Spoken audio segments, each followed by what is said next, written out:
Hello everyone, this is Use Me Academy and we are back with another video.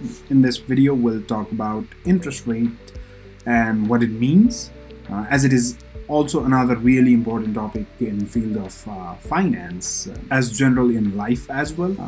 It's a really vast concept, so we'll try to keep this video as short and simple as much as possible. So to begin with, interest rates refer to the cost of borrowing money. Let me write that down. Cost of borrowing money. So in an economy, there will be people with excess resources and there will be people with deficit resources. In this case, let us consider a situation of money. People with excess money will tend to lend it to people with deficit money in exchange for something in return. So let me write that down over here.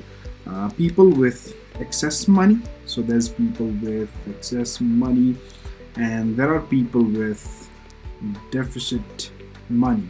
So people with excess money are willing to lend their excess resources or excess money to who are in deficit in exchange for something in return. So this excess money, so this is the excess money that they are willing to provide, and this is the compensation or anything they expect to get in return, because that's the general idea or principle, right? If we are providing something, we expect something back in return. So in terms of money, when the people with excess money are providing people with the deficit money with the excess money that they have, they also expect something in return. And this amount or this return that the people with the deficit money, deficit resources has to pay for borrowing this money to the people with excess money is known as interest rate. Now here is a simple example that will help us make it more clearer. Let us take an example, or let us consider Bob, who is thinking of starting a new business and he has a really good idea. So what Bob thinks is, if he is able to run this business, then he will be able to generate enough profits to sustain his life, his family, and he will also be able to pay any fee or compensation fees or commission or anything that relates to business. But the problem Bob faces in this case is that he does not have money. He only has an idea. So what Bob can do is he can go to a bank. Usually banks have deposits from general depositors from an economy, right? So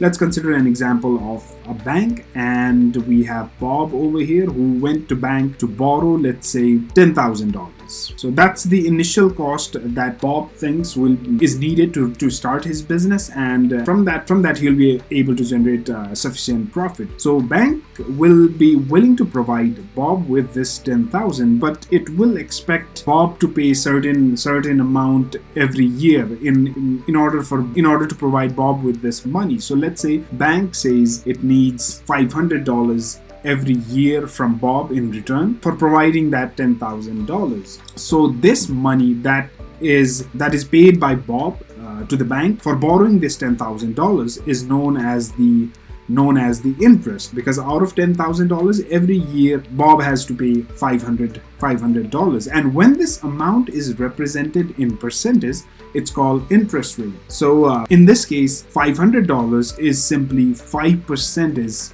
of $10,000. So bank will be willing to provide $10,000 given that Bob is willing and able to pay 5% interest rate per annum every year to the bank. Usually interest rates are expressed as a percentage of total amount borrowed and are used to determine the amount of interest that must be paid on a loan. So whenever we see an interest rate, it is usually expressed as a percentage. In this case as well, 5% per annum means every year Bob has to pay 5% interest rates in this total amount of $10,000 that he borrowed from the bank. Now usually interest rates are determined by variety of factors, including overall health of economy, inflation, and level of competition among lenders as well.